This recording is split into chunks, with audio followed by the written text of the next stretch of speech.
Good morning to all. Uh, मैं request करूंगा अगर मेरी आवाज़ प्रॉपर आप सभी तक पहुंच रही है तो एक बार कोई जन मुझे बताने का कष्ट करें।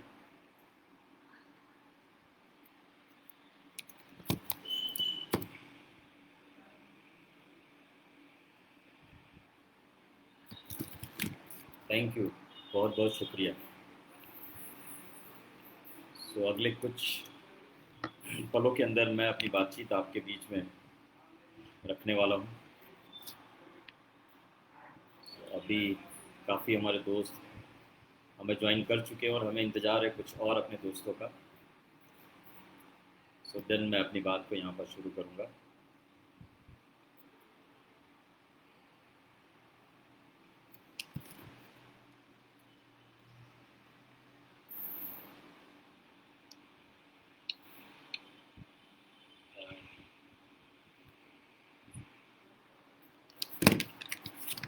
चलिए अभी स्टार्ट करते हैं। Good morning once again. और मेरा नाम दिवाकर मिश्रा है। मैं यूपी से हूँ और लखनऊ को बिलोंग करता हूँ अभी। और पिछले 14 साल से मैं वेस्टीज का पार्ट हूँ।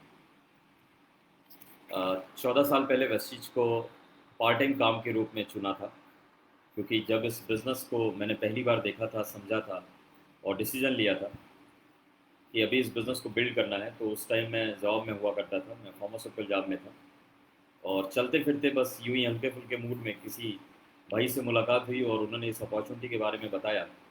और जब वो ये बिज़नेस प्लान हमें बता रहे थे तो मेरे अंदर सिर्फ एक बात चल रही थी कि भाई इस बिज़नेस में खोने को कुछ नहीं है, पाने को सारा जहां है। अगर हम इस बिज़नेस में काम करेंगे तो जाहिर सी बात है, जो मार्केटिंग प्लान के अंदर हमें बताया जाता है, चाहे वो ट्रैवल फंड हो, हाउस फंड हो, कार फंड हो, ये सारी हमारी चाहत हुआ करती थी, ये सारे हमारे ड्रीम हुआ करते थे। ये ज़रूर हमें मिलेगा अगर हम इस बिज़नेस को चुनते हैं और इसके अंदर हम काम करते हैं। और ये वो चीज़ें थी जो हमारी जॉब के अंदर बिल्कुल, हम कितनी भी कड़ी मेहनत कर लेते, हम कुछ भी कर लेते, लेकिन हमारे बिज़नेस का, हमारे जॉब का इतना पोटेंशियल नहीं था कि ये बाकी चीज़ें जो हमें लाइफ के अंदर चाहिए थी वो वहाँ पर मिल पाती। मैंने इस बिज़नेस को 14 साल पहले, मैं यूँ कह सकता हूँ कि मैंने इसको चुना था पार्ट टाइम काम के रूप में। बस मैं ये सोच के आया था कि अगर इस बिज़नेस के अंदर काम करते हुए अगले 1 साल में 5 से 10 हज़ार रुपये की आमदनी को भी मैं अचीव कर गया तो वो मेरे लिए एक बड़ी उपलब्धि होगी। और अगले कुछ सालों में यहाँ पर मेहनत करने के बाद अगर मैंने ट्रैवल फंड के थ्रू कुछ विदेश यात्राएं कर ली तो मेरे लाइफ का एक बहुत बड़ा अचीवमेंट होगा। मैं ये गोल के साथ आया था, अगले 5 साल अगर मैं यहाँ मेहनत करूँगा और कार फंड के थ्रू मैं एक 4 व्हीलर ले पाया तो मेरा जीवन धन्य हो जाएगा। इस सोच के साथ मैंने इस बिज़नेस को शुरू किया था।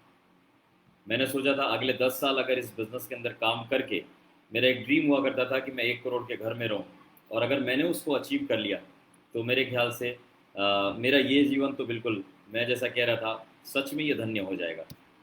इस सोच के साथ में मैंने इस बिज़नेस को शुरू किया था। अ, जब मैंने इसको ज्वाइन किया था, जैसे आप में से बहुत बार लोग कहते हैं कि मैंने इस बिज़नेस को ज्वाइन किया था कि मैं अगले 1 साल में 1 लाख रुपए आमदनी करूंगा, अगले 5 साल में 10 लाख रुपए आमदनी करूंगा। मेरे साथ पर्सनली बिल्कुल ऐसा कुछ भी नहीं था। लेकिन आज आपको बताते हुए बहुत खुशी है कि ये सब कुछ महज 2 साल के अंदर मैंने अचीव कर लिया था इस बिज़नेस में काम करते हुए। मैंने इस बिज़नेस को शुरू किया था 2006 और 2008 में मैंने अपने लिए पहली गाड़ी ले ली थी। मैंने अपना पहला फॉरेन ट्रिप कर लिया था और लगभग लाख रुपए की जो आमदनी थी वो पहले 2 साल में मैंने अचीव कर लिया था। आज इस बिज़नेस में काम करते हुए मैं बहुत सारी गाड़ियाँ ले चुका हूँ और 2014 से मैं अपने लिए ऑडी Q3 ड्राइव करता हूँ।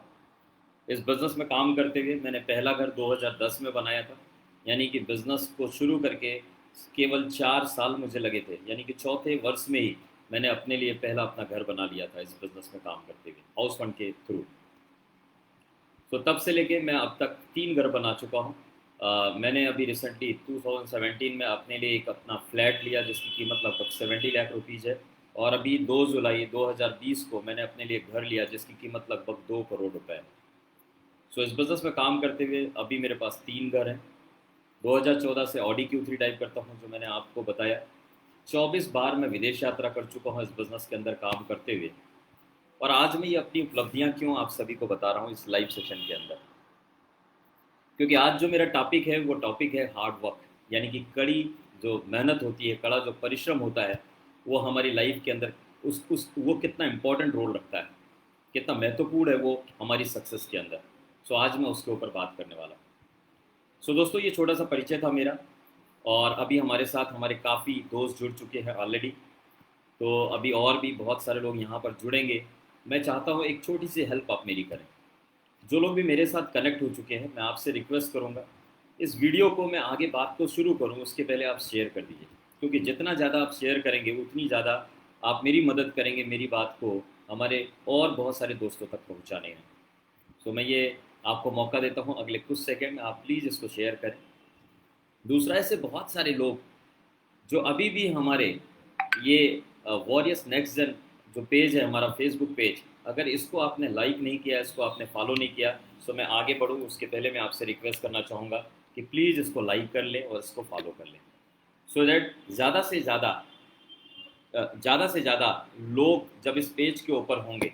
और जैसा कि एक मुहिम चला रखी है हमारे विन लीडर्स ने कि हर एक दिन हर एक फ्राइडे शाम को 4 बजे हमारे अलग अलग जो लीडर हैं वो अपनी बात को यहाँ पर रखेंगे, और शायद ये इनको सुन करके और इनकी जो बातें हैं अगर आपने वो ग्रहण कर लिया, आपने उसको इम्प्लीमेंट कर लिया, तो शायद आप जिस ड्रीम के साथ में अपने जीवन में अपने लक्ष्यों की तरफ आगे बढ़ रहे हैं, सो उसमें और आपको मदद मिल सकेगी। क्योंकि यहाँ पर जितने भी स्पीकर्स आते हैं वो बहुत एक्सपीरियंस होते हैं, उनके पास बहुत बड़ी अचीवमेंट होती है, और वो शायद इस लेवल से और इस लेवल तक पहुँचे हुए होते हैं। सो इसलिए मैं आपसे रिक्वेस्ट करूँगा कि आप ज़्यादा से ज़्यादा इस पेज को प्रमोट भी करें अपने नेटवर्क के अंदर, अपने नियर एंड डियर को आप इसको ज़्यादा से ज़्यादा प्रमोट करें। तो जितने ज़्यादा आप और आपके लोग यहाँ पर जुड़ेंगे उतना ज़्यादा शायद आपको फ़ायदा मिल सके अपने लक्ष्यों तक पहुँचने में। सो चलिए, मैं अभी बात को आगे की तरफ लेके चलता हूँ। देखिए, हमारे आसपास जितने भी लोग हैं जो आपकी नज़र में बहुत कामयाब हैं और जिनकी तरह आप बनना चाहते हैं, एक बार की अगर आप उनकी तरफ आप देखेंगे तो आपको एक बात समझ में आएगी कि सब में एक बात बहुत कॉमन है।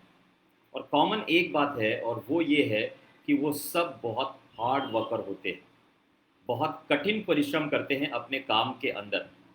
ये एक वो गुण होगा जो सभी के अंदर होगा। ऐसा नहीं हो सकता कि कोई एक व्यक्ति जो केवल बैठा हुआ है और फिर भी वो बहुत कामयाब हो गया अपने काम के अंदर, ये तो संभव ही नहीं है। उसके पास बहुत सारे गुण होंगे पर एक गुण कॉमन होगा, एक क्वालिटी कॉमन होगी, और वो ये होगी, वो सभी हार्ड वर्कर होते हैं, वो सभी कठिन परिश्रम करने वाले होते हैं। दोस्तों, हमारे आसपास दो तरीके के लोग रहते हैं। एक वो जो कामयाब है, और जैसा कि मैंने कहा कि उनकी एक क्वालिटी होती है, वो हार्ड वर्कर होते हैं। दूसरे वो जो बहुत एवरेज लोग हैं और वो अपने जीवन के अंदर बहुत संघर्ष कर रहे हैं, वो अपने संघर्ष में भी बहुत कठिन परिश्रम कर रहे हैं, पर एक्चुअली उनको जहां पर परिश्रम करना चाहिए शायद वो वहां पर परिश्रम करने से डरते हैं, वो वहां पर परिश्रम नहीं करते। लेकिन क्योंकि वो कर्म से ज्यादा भाग्य के ऊपर भरोसा रखते हैं, इस वजह से जब वो केवल भाग्य भरोसे बैठे होते हैं तो उनके जीवन में बहुत सारे संघर्ष होते हैं। लेकिन फिर भी वो कर्म, जिस काम को वो कर रहे हैं, वहां पर जो उनको कर्म करना चाहिए शायद उस कर्म को वो करने से हमेशा बचने की कोशिश करते रहते हैं। मैं आपको आगे की तरफ चलूं उसके पहले मुझे अचानक एक स्टोरी याद आ गई है, सो मैं वो आपके साथ शेयर करना चाहूँगा। देखिए, हमारे जो शिव बाबा हैं जिनको हम भोले शंकर कहते हैं, है ना, एक बार की क्या हुआ कि शिव और पार्वती एक साथ बैठे हुए थे और वो आपस में कुछ बातचीत कर रहे थे। जैसा कि आप सब जानते हैं, शिव वो बहुत भोले हैं और उनको किसी का कष्ट जो है वो देखा नहीं जाता है, वो हमेशा लोगों की मदद करना चाहते हैं। सो ये उनकी एक अपनी क्वालिटी है। तो एक बार की क्या हुआ कि उनका एक भक्त था, वो बड़ा भक्ति करता रहता था इनका, और उन्होंने कहा पार्वती जी ने कि भाई ये आपका जो भक्त है ना, आप क्यों नहीं इसको जो है कुछ इसकी मदद करते, क्यों नहीं इसको जो है आप कुछ ऐसा अपनी तरफ से देते हैं जिससे इसकी जो गरीबी है वो गरीबी दूर हो जाए। तो भोले शंकर मुस्कुराए और उन्होंने कहा मैंने बहुत बार बहुत कोशिश करी है, पर शायद मैं कभी कामयाब नहीं हो सका। तो उन्होंने कहा नहीं, आपने मेरे पीछे बहुत बार कोशिश करी होगी इसके साथ कुछ बेहतर करने का, पर मैं चाहती हूँ कि एक बार आप मेरे सामने कोशिश करें, मैं चाहती हूँ मेरे सामने आप कोशिश करें और मैं ये देखना चाहती हूँ कि आपकी बात में कितनी सच्चाई है। तो शंकर जी मुस्कुराए, उन्होंने कहा अच्छा मुझे क्या करना चाहिए।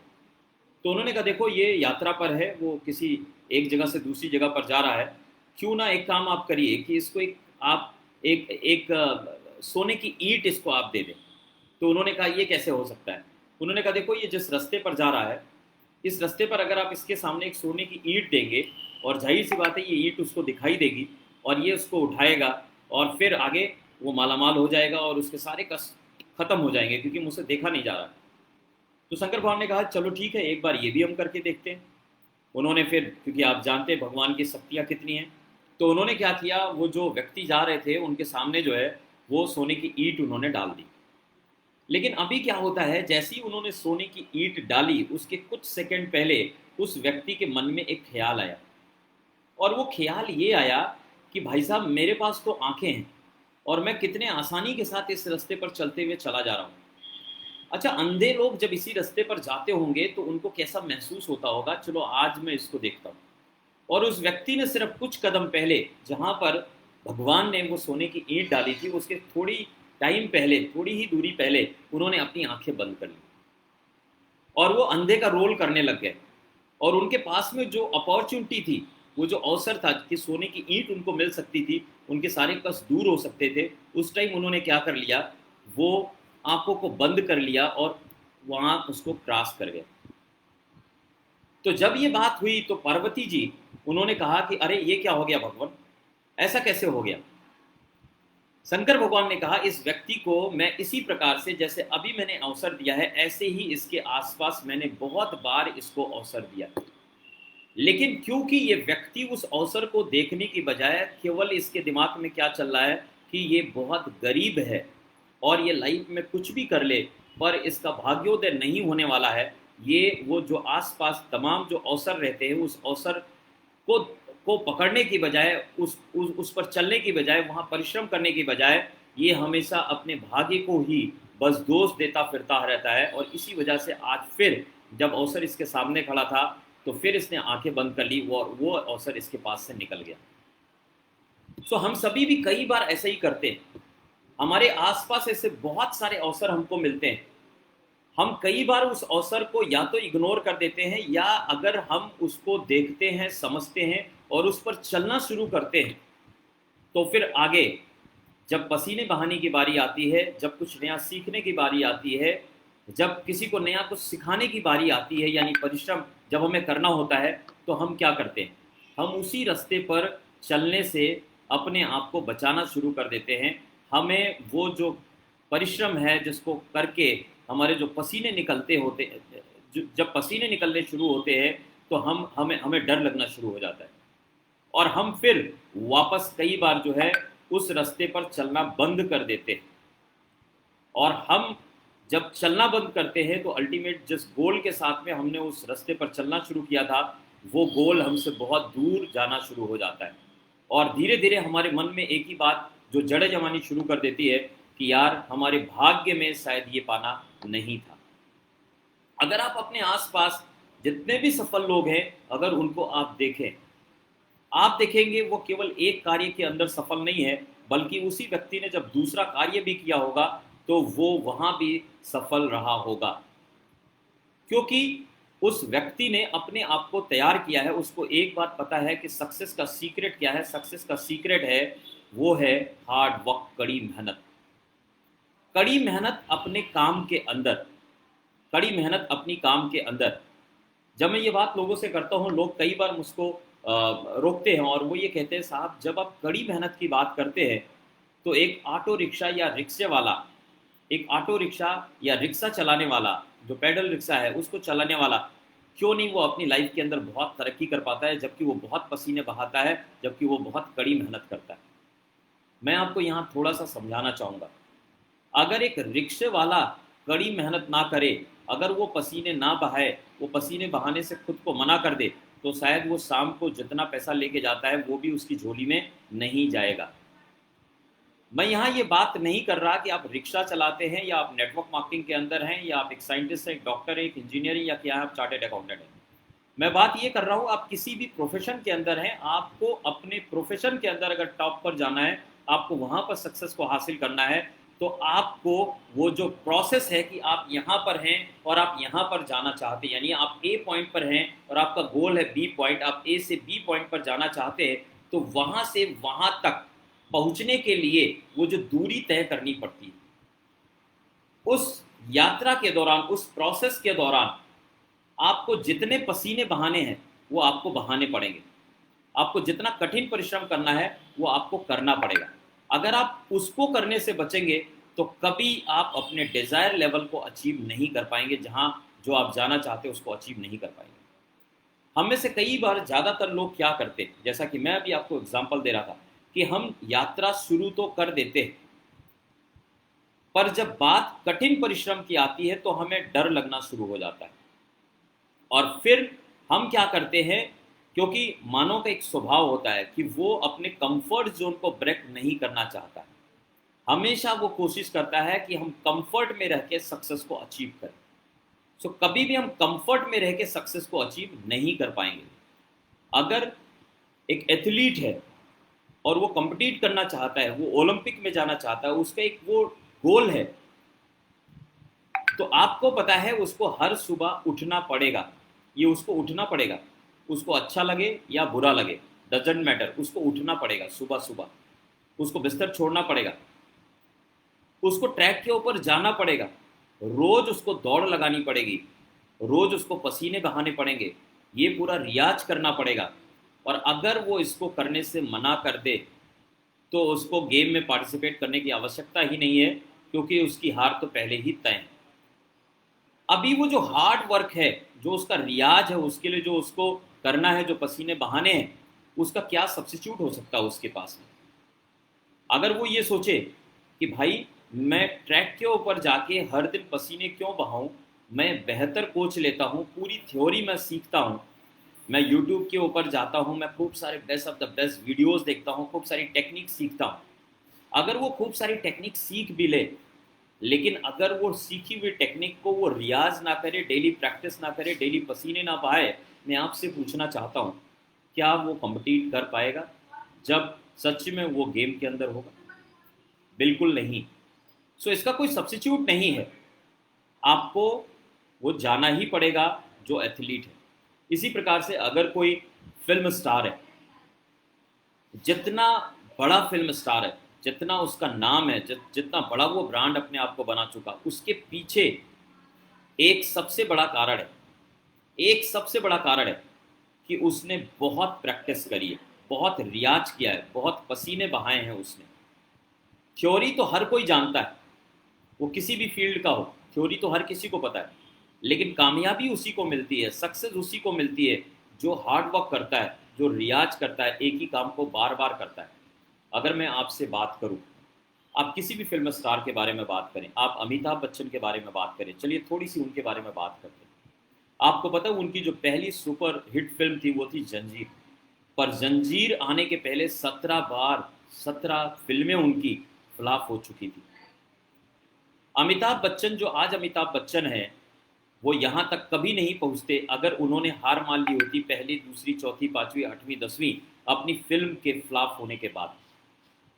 तो वो जो 16 फिल्में जो उनकी फ्लॉप हो गई, 17वीं फिल्म जब हिट हुई तो आज अमिताभ बच्चन बने।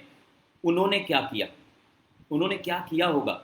उन्होंने एक ही काम किया होगा, और वो था हार्ड वर्क। हार्ड वर्क किस लिए? हार्ड वर्क, उन्होंने जो एक्टिंग के जो मंत्राज जो सीखे थे, उन्होंने उसका रियाज किया होगा। जब उनके बाकी जो कंपटीटर्स थे वो जब आराम कर रहे होंगे, उस टाइम पर भी अमिताभ बच्चन वो क्या कर रहे होंगे? वो रियाज कर रहे होंगे, उन्होंने पसीने बहाए होंगे। अगर उन्होंने ये नहीं किया होता तो उनको पहली हिट नहीं मिलती, और अगर पहली हिट नहीं मिलती तो आज अमिताभ बच्चन जो इतने सालों से आज इंडस्ट्री में उनको किंग कहा जाता है ना, उनको हम क्या कहते हैं? उनको हम अमिताभ बच्चन को लीजेंड कहते हैं, है ना। तो वो आज शायद अमिताभ बच्चन नहीं होते। तो आप इसी प्रकार से किसी को भी देख लीजिए, आप अक्षय कुमार को उठा के देखिए, उनकी पहली जो हिट फिल्म थी उसको आने में कितना वक्त लगा था, उन्होंने अपने जीवन में कितना संघर्ष किया। मैं एक दिन अक्षय कुमार को सुन रहा था, उनसे पूछा गया कि भाई आप आज इतने सक्सेसफुल है, उसमें कोई एक कारण बताइए कि जिसकी वजह से आप सक्सेसफुल है। उन्होंने कहा, मैंने सफलता मिली या असफलता मिली पर एक काम करता रहा, मैं रियाज करता रहा, मैं हार्ड वर्क करता रहा, मैं हार्ड वर्क में बिलीव करता हूँ, मैं हर दिन पसीने बहाने में बिलीव करता हूँ, और तभी आज अक्षय कुमार इतना बड़ा नाम है। आप किसी को भी उठा के देखिए, आप कहीं से किसी को भी उठा के देखिए, आप देखेंगे कि हर एक व्यक्ति जो बहुत कामयाब है, वो हर कोई जो है इस वजह से ही कामयाब है क्योंकि उसने अपनी लाइफ के अंदर हार्ड वर्क किया। हार्ड वर्क का कोई सब्स्टिट्यूट हो ही नहीं सकता। एक कॉमन मैन भी जब हार्ड वर्क में बिलीव करता है और जब वो अपने ड्रीम के लिए हार्ड वर्क करता है तो उसको भी कामयाबी मिलती है। एक मूवी आई थी दशरथ माझी, दशरथ माझी जो बिहार को बिलोंग करते, बहुत कॉमन मैन। उनके गांव और उनके शहर के बीच में एक पहाड़ आता था, उनकी वाइफ की तबीयत खराब हुई और वो अपनी वाइफ को सही समय पर शहर तक नहीं ले जा पाए, जिसकी वजह से उनकी वाइफ की मृत्यु हो गई। और वो बहुत प्यार करते थे अपनी वाइफ को।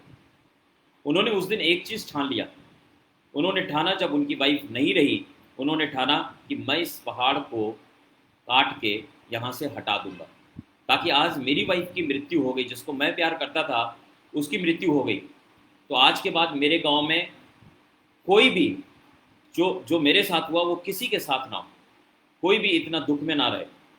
और उन्होंने एक संकल्प ले लिया। संकल्प क्या ले लिया? पहाड़ को काटने का। आप सोचिए, एक कॉमन मैन जिसके पास कुछ भी नहीं है, नथिंग, ना कोई आज जैसे क्रेशर आते हैं बड़े बड़े, आज डायनामाइट आती है जब पहाड़ को उड़ाया जाता है, उनके पास कुछ भी नहीं था। उनके पास बस चीनी और हथौड़ी थी, और ये उसकी चोट से पहाड़ से टकरा गए कि पहाड़ को काट देना।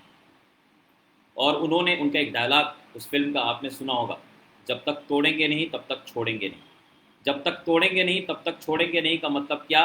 जब तक हम अपने ड्रीम को अचीव नहीं कर लेंगे, अपने गोल को हम अचीव नहीं कर लेंगे, तब तक हम क्या करेंगे? तब तक हम कठिन परिश्रम करेंगे।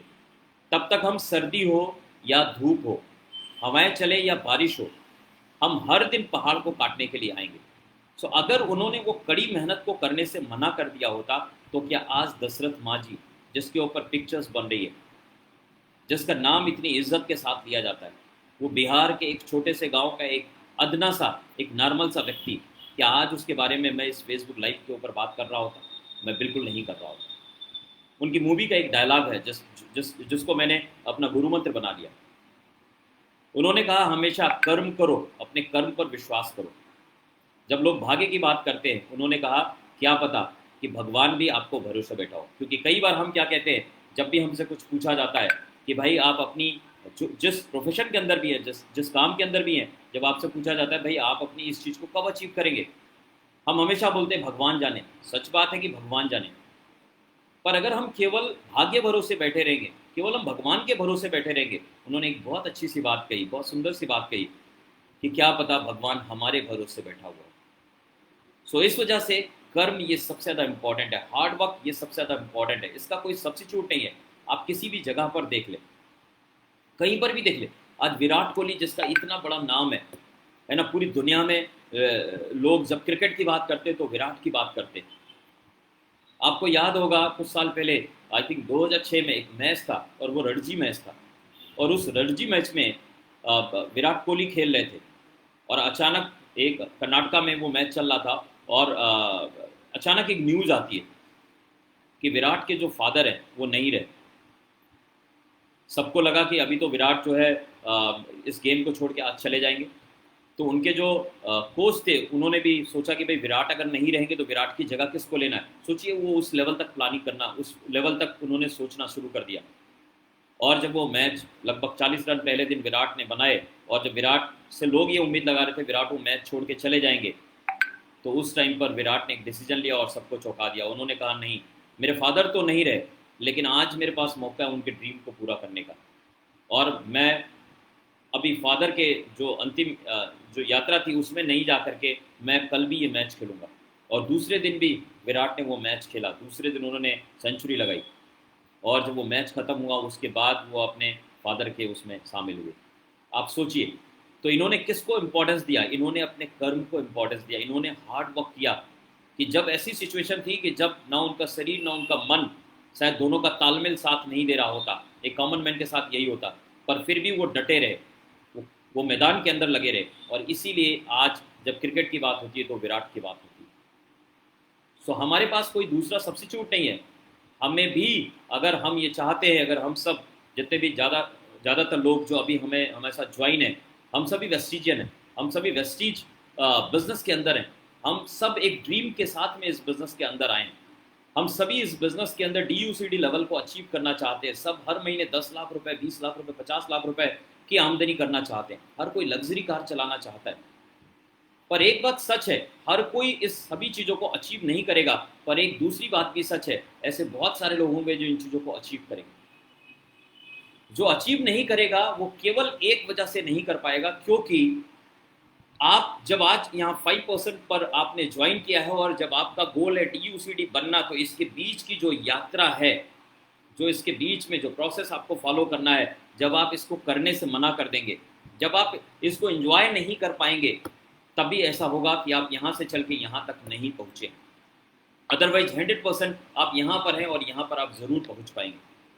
अब यहाँ से यहाँ के बीच में, जैसा कि मैं पहले भी कह रहा था, कि बहुत सारी बाधाएं आएंगी, बहुत सारी प्रॉब्लम आएगी।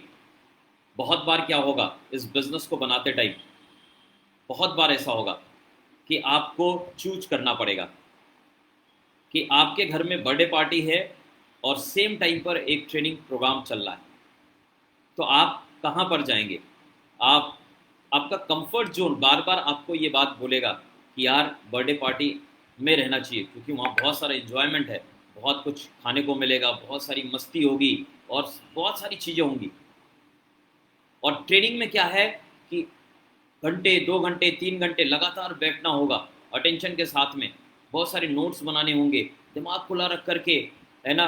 मे भी शायद वहाँ पर उतना अच्छा एयर कंडीशन ना हो, तो फैन चल रहा हो, तो मे भी बहुत गर्मी भी लग सकती है, तो उतनी मस्ती भी नहीं आएगी। तो आपको चूज करना होगा। अगर आपने उस टाइम पर बर्थडे पार्टी चूज कर लिया, तो आप यानी कि वो जो प्रोसेस है, जो वो रास्ता है, उसको एंजॉय नहीं कर रहे, वो आपको बोझिल सा नज़र आ रहा है, तो आप कभी भी DUCD नहीं पहुंच पाए। सो आपके पास हमेशा 2 चॉइस होगी। हमेशा जब आप इस बिजनेस के अंदर आते हैं और आपकी अपलाइन ने आपको मार्केटिंग प्लान बताया, प्रोडक्ट बताया, सिस्टम के बारे में बताया, और अभी आपने ज्वाइन कर लिया और अब आपको नेटवर्क बनाना है, और आपके पास में क्या है, हम ज़्यादातर बार क्या करते हैं, हम अपने नेटवर्क को आगे बढ़ाने के लिए हम हमेशा अपनी अपलाइन का साथ लेने में विश्वास करते हैं। ठीक है, पहले इनिशियली 1-2-3 दिन या 1-2-3 हफ्ते तक तो ठीक है कि आप उसकी मदद लें, लेकिन अगर आप आगे 3 हफ्ते 4 हफ्ते के बाद भी अपना मार्केटिंग प्लान खुद सीखने की बजाय अभी भी अपनी अपलाइन की मदद से आप अपने प्रोस्पेक्ट को दिखा रहे हैं, तो ये गलत बात है। इसका मतलब आप हार्ड वर्क में बिलीव नहीं कर रहे हैं, इसका मतलब कि आप सीखने में विश्वास नहीं कर रहे हैं, और ये फिर आप गलत कर रहे हैं। फिर आप ये जो रास्ता है जो आपकी मंजिल की तरफ जा रहा है, वहाँ पर ये जो प्रोसेस है उसको आप इंजॉय नहीं कर रहे, ये जो पल है उसको आप इंजॉय नहीं कर रहे। सो आपको क्या करना है, हर एक छोटे छोटे पॉइंट के ऊपर चेक करना है कि क्या यहाँ पर जो ये हार्ड वर्क है इसको आप अडॉप्ट कर रहे हैं, इसको आप अपना रहे हैं या नहीं अपना रहे। सो आपको मार्केटिंग प्लान भी सीखना पड़ेगा, प्रोडक्ट के बारे में भी सीखना पड़ेगा। आपको इसको सीखने के लिए आपको रात में जगना पड़ेगा, आपको बहुत सारी वीडियोस देखने पड़ेंगे, आपको बहुत बार पेपर के ऊपर लिखना पड़ेगा। यही हार्ड वर्क है जो आपको करना पड़ेगा। बिना इसको करे अगर आप ये सोचते हैं कि इस बिज़नेस में DUCD जाएंगे, आप भूल जाइए, आप नहीं पहुंच सकते। मैंने भी किया है ये, इसलिए वजह से मैं ये कह पा रहा हूँ कि आपको करना पड़ेगा। जब आप इस बिज़नेस को बनाने के लिए आप सबसे पहले अपने पड़ोस में बनाना शुरू करेंगे, फिर अपने कॉलोनी में बनाना शुरू करेंगे, फिर अपने शहर में, और फिर आपको बाहर भी निकलना पड़ेगा। तो कई बार आपको बस से यात्रा करनी पड़ेगी, कई बार ट्रेन से जाना पड़ेगा, कई बार आपको गाड़ी ड्राइव करके जाना पड़ेगा, कई बार आपको बीच में क्या होगा कि आपको जो है वो लोगों से लिफ्ट लेकर के भी जाना पड़ेगा। बस इतना ही करना है। और मैं इसी को कह रहा हूँ वर्क, इसी को मैं कह रहा हूँ हार्ड वर्क। इसमें ही आपको पसीने बहाने हैं। पर बहुत सारे लोग, ज़्यादातर लोग, मोर देन 80-90% लोग इसी को करने से मना कर देंगे। पर मैं आपको एक सीक्रेट बताता हूँ, ये परमानेंट नहीं होता है, ये थोड़े टाइम के लिए होता है, पर फिर भी लोग इसको करने से मना करेंगे। और ये लोग जिस मंजिल की तरफ आगे बढ़ रहे थे, क्योंकि ये करने से मना कर दिया, इसलिए वक्त कितना भी वो कितने भी टाइम तक वेस्टीज बिजनेस में बने रहे, वो कभी उस मुकाम तक नहीं पहुंच सकते। तो आपको ये करना पड़ेगा। आपको जब आपके नेटवर्क हो जाते हैं, तो अब आपको सीखना है कि बोर्ड के ऊपर खड़े होकर कैसे मार्केटिंग प्लान बताते हैं, कैसे सामने जो प्रोस्पेक्ट बैठा हुआ है उसके जो बहुत सारे सवाल है उसके जवाब कैसे देने, इसको सीखना है। इस सीखने में भी आपको पसीने बहाने हैं। इस सीखने के लिए भी आपको बहुत सारी वीडियो देखने हैं, बहुत सारी आपको ऑफलाइन काउंसलिंग लेनी है, आपको बहुत सारी ट्रेनिंग प्रोग्राम अटेंड करने हैं। और अगर अपने आप को आप तैयार नहीं कर पाए इस बात के लिए कि जो सामने लोग बैठे हैं उनमें आप विश्वास भर पाए, तो फिर आप अपनी मंजिल से चूक जाएंगे। तो ये भी आपको करना है। जब और आप बड़े लेवल के ऊपर पहुंचते हैं तो आपको क्या करना है, आप अपने आप को तैयार करना है। आपको उसके लिए भी मेहनत करनी है कि अभी आपके नेटवर्क में मल्टीपल लीडर हो गए, अभी उन लीडर्स को कैसे डायरेक्शन देना है, वो एक बड़ा टास्क है। आपको उसके लिए भी खुद को प्रिपेयर करना है। उसके लिए भी आपको बहुत सारी किताबें पढ़नी पड़ेंगी, बहुत सारे आपको ट्रेनिंग प्रोग्राम अटेंड करने पड़ेंगे। तो इस दौरान भी आपको बहुत सारे पसीने बहाने पड़ेंगे, और अगर आपने नहीं बहाया तो आप फिर पीछे छूट जाएंगे। हर एक लेवल पर ये जो कठिन परिश्रम है, ये जो हार्ड वर्क है, उसका स्वरूप चेंज होता है, लेकिन आपको करना तो है। मैंने अपनी कंपनी के मैनेजिंग डायरेक्टर मिस्टर बाली को उस वक्त भी पसीना बहाते हुए देखा है कि जब वो एकमात्र हमारे लीडर थे कि जो वीआईपी प्रोग्राम किया करते थे। मैंने देखा है 2006-2007 में बाली साहब को, और पता लगा 500,000 लोग बैठे, एयर कंडीशन फेल हो गया और बाली साहब पूरा पसीने से पसीना तरबतर हो गए। तो हम कहते थे देखो कितने हार्ड वर्कर हैं हमारे मैनेजिंग डायरेक्टर, और उनको देख के हम हार्ड वर्क करते थे। आज भी वो बहुत हार्ड वर्क करते हैं। हार्ड वर्क तब भी करते थे, हार्ड वर्क आज भी करते हैं, क्योंकि उसका कोई सब्स्टिट्यूट नहीं है। हाँ, स्वरूप बदल गया। लोग कह सकते हैं यार यार इनका तो बहुत ऐश है, ये तो इतने बड़े इनका तो जो बाली साहब का जो ऑफिस है, हमारा हेड ऑफिस, उसके अंदर जो बाली साहब का रूम है वो कितना लग्जरियस है ना, और इतना एयर कंडीशन चलता है, ये सारी चीज़ें, अरे यार इनकी तो मस्ती है, इनके तो क्या भाग्य के कहने हैं।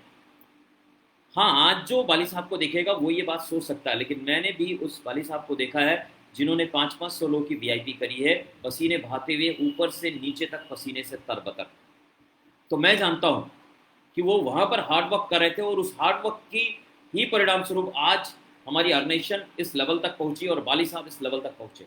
लेकिन आज भी अगर आप देखें तो बाली साहब कितना हार्ड वर्क करते। अभी लॉकडाउन चल रहा था, हम सब अपने घरों के अंदर थे, और मैंने बाली साहब को सुना कि वो एक भी दिन अपने घर के अंदर नहीं बैठे। वो हर दिन हमेशा की तरह ऑफिस जाते रहे, ऑफिस में मीटिंग करते रहे। स्वरूप बदल गया मीटिंग का। पहले वो डायरेक्ट फेस टू फेस करते थे, अभी वर्चुअल मीटिंग कर रहे थे। लेकिन उन्होंने हार्ड वर्क करने से मना नहीं किया। उस दौरान भी वो नए प्रोडक्ट कैसे आएंगे, इस सिचुएशन में हम तक प्रोडक्ट कैसे पहुंचेगा, हमारे जो लोग हमारे साथ जुड़े हुए हैं वो कैसे मोटिवेटेड रहेंगे, वो कैसे उनका एजुकेशन हम बढ़ा सकते हैं, ये उन सभी चीज़ों के ऊपर काम कर रहे थे। लॉकडाउन में भी वो हार्ड वर्क कर रहे थे कि कैसे नई कंट्री ओपन की जा सकती है। सो मैं हमेशा कहता हूँ, मैं आपको एक ही चीज़ बताना चाहूँगा, हार्ड वर्क का कोई सब्स्टिट्यूट नहीं है, आपको करना पड़ेगा। हाँ, स्वरूप चेंज होता रहेगा, हमेशा स्वरूप चेंज होता रहेगा। अभी देखो, हार्ड वर्क तो इतनी सारी बातें हुई। अब हार्ड वर्क अगर आप करते हैं ना, तो आपको क्या बेनिफिट्स मिल सकता है। सबसे पहले जो हार्ड वर्कर होता है ना, उसका डर उससे दूर चला जाता है। जैसे मैं आज जब मेरे से लोग बात करते हैं, और मेरे नेटवर्क में भी लोग कहते हैं, कोई और भी आता है मुझसे कहता भाई मैंने तो नेटवर्क बनाया 100 लोगों का, अभी देखो सारे के सारे काम ही नहीं करते। मैं तो बहुत फ्रस्ट्रेट हो गया, मैं तो बहुत हतोत्साहित हो गया, मुझे तो लगता है मैं नहीं कर पाऊंगा, मेरे बस की बात नहीं है। तो मैं मुस्कुराता हूँ अंदर ही अंदर, और मैं उन्हें अपने एग्जाम्पल से बताता हूँ, देखो कुछ साल पहले मेरे साथ में भी ये हुआ था कि मेरे साथ ये 10,000 लोग थे जो इतनी पॉइंट करते थे। अभी भी लोग हैं, एलओएस में दिखते हैं, हम हमारे पूरे उसमें दिखते हैं, डीबीआर में दिखते हैं, लेकिन उनसे एक पी भी नहीं आता। लेकिन इसका मतलब ये नहीं कि मैं बैठ गया। मैं ये बात मुस्कुराते हुए उनको क्यों कह पाता हूँ, क्योंकि मुझे एक बात पता है, वो जो 10,000 लोग आज काम नहीं कर रहे हैं, उन 10,000 लोगों को लाने में मैंने योगदान दिया था, मैंने मेहनत करी थी, और आज भी मुझे अपने मेहनत के ऊपर भरोसा है। वो 10,000 लोग बैठ जाएंगे, मैं 10,000 नए लोगों को लाऊंगा। तो अगर आप हार्ड वर्क में बिलीव करते हैं, आप फियरलेस हो जाएंगे, आपके पास किसी प्रकार का कोई डर नहीं होगा। सो हार्ड वर्क का सबसे बड़ा फायदा ये है।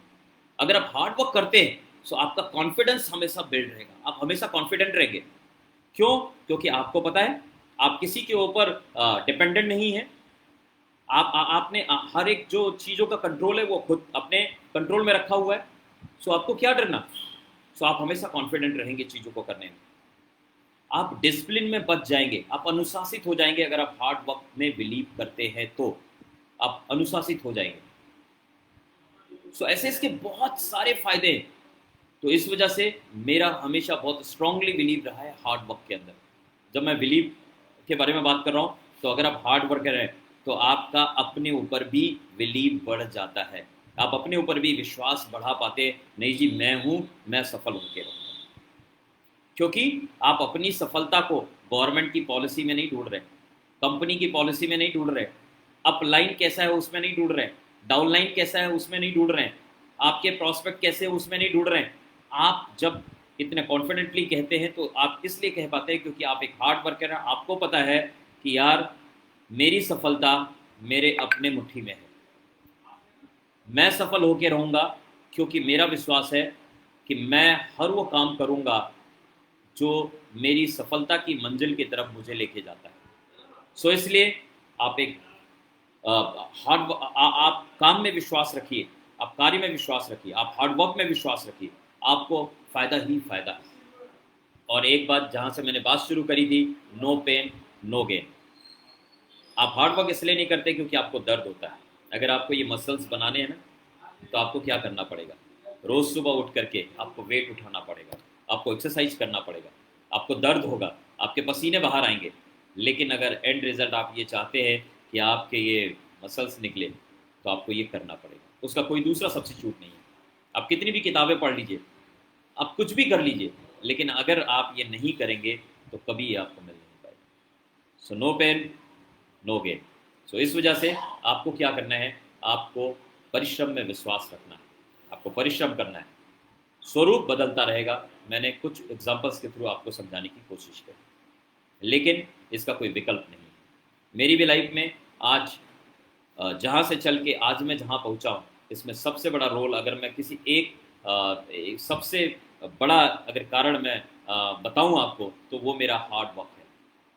हार्ड वर्क, मैं हमेशा हार्ड वर्क में विश्वास रखता हूँ और जिसकी वजह से टू व्हीलर से यात्रा करके शुरू करके आज मैं ऑडी Q3 ड्राइव करता हूँ। और जब मैं लोगों से कहता हूँ आने वाले कुछ ही सालों में मैं रोड के ऊपर आपको नहीं दिखा दूंगा, हवा में भी मैं अपने हेलीकॉप्टर में बैठ के, अपने चार्टर्ड प्लेन में बैठ के यात्रा करूंगा, तो ये मेरा अपना विश्वास कहता है। और ये विश्वास कहाँ से आया? ये विश्वास मेरे हार्ड वर्क से आया। मैं हर वो कुछ सीखने के लिए पसीने बहाने को तैयार हूँ जो मुझे मेरे टारगेट की तरफ लेके जाए। सो मैंने बहुत सारे लोग जो आपके आसपास के थे उनके एग्जाम्पल्स इसलिए आपको दिए ताकि आप समझ सके कि आपके लिए भी हार्ड वर्क का कोई सब्स्टिट्यूट नहीं है। सो विश्वास रखिए अपने ऊपर, कठिन परिश्रम करिए और इस बिजनेस के अंदर आप कामयाबी को हासिल करिए। आज जितने भी आप कोई भी XYZ किसी भी आप अचीवर को उठा के देखें, किसी भी फील्ड से देखें, सब में एक ही गुण कॉमन होगा और वो है कि सारे के सारे बहुत हार्ड वर्कर। सो चलिए, आपने इतने धैर्य के साथ मुझे यहाँ पर सुना, आप सभी का बहुत बहुत शुक्रिया। विन परिवार का बहुत बहुत शुक्रिया, सुमिता जी को बहुत बहुत शुक्रिया, हमारे भाई ब्रजेश जी का बहुत बहुत शुक्रिया जिन्होंने मुझे मौका दिया यहाँ पर अपनी बात को रखने का। और वेस्टीज परिवार का बहुत बहुत शुक्रिया, वेस्टीज मैनेजमेंट का बहुत बहुत शुक्रिया। आज जो कुछ भी मैं इंजॉय कर पा रहा हूँ उसके पीछे सबसे बड़ा कारण है वेस्टीज परिवार, वेस्टीज का मैनेजमेंट। और शायद अगर उन्होंने इतना खूबसूरत प्लेटफॉर्म नहीं बनाया होता और वो हार्ड वर्क में बिलीव नहीं करते तो मैं और मेरे जैसे जो हज़ारों लोग आज बहुत कामयाब हैं, शायद हम यहाँ पर नहीं होते। सो बहुत बहुत शुक्रिया आप सभी का मेरे साथ ज्वाइन करने के लिए। जाने के पहले सिर्फ एक बार रिक्वेस्ट करना चाहूँगा, आप प्लीज़ इस वीडियो को शेयर कर दीजिएगा, इस पेज को आप लाइक कर दीजिएगा, इसको फॉलो कर दीजिएगा। आगे भी मुझे अगर मौका मिला तो मैं ज़रूर आपके बीच में आऊँगा, कुछ और नए टॉपिक के साथ में आऊँगा। तब तक के लिए बाय बाय, तब तक है, thank you so much, wish you all the best.